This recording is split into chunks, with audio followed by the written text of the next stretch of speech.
Page 313, we got this Dies something or other going on there. I don't speak those words, so you can do that on your own. It's a choral piece. They've left the words out, but they put in the notes and the labels, soprano, alto, tenor, and bass. So we have something here for a 4-part choir, probably. And it's the same idea as the previous page. You've got the different parts. You're going to try and read them. Well, we have one flat in the key signature. This appears to be in, I don't know if this is an F major or D minor or what it is. So we'll figure that out as we go here. Just the soprano. 1.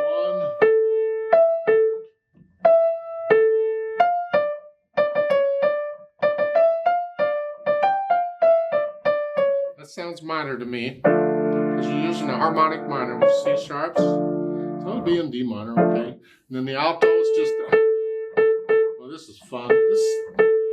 Didn't we have something similar to this before? Yeah. Try them together.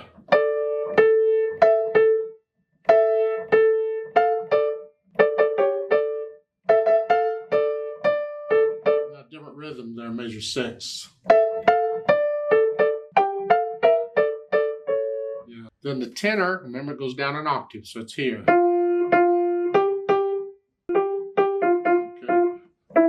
And then the bass is here. Kind of high for basses, but back here, they sang them high. Tenors did too.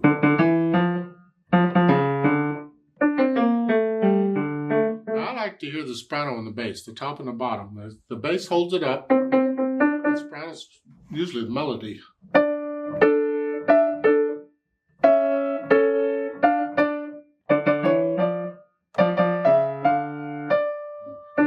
Different rhythms. The challenge between reading soprano and bass parts is that those stabs are so far apart, your eyes are going back and forth, looking ahead, and where am I going, and am I moving, and what's going on? Oh, there's an accidental, oh, yuck. Trying to work all that out. So you can work this out playing any combinations of the parts together. We've done this before. Have fun with it. Did I ever say have fun with this stuff? Is it possible? But I'm not going to pursue this any further. You can basically, I hope you know what to do. If you want to follow all that instructions at the top, fine. I'm bored with it. I'm going on.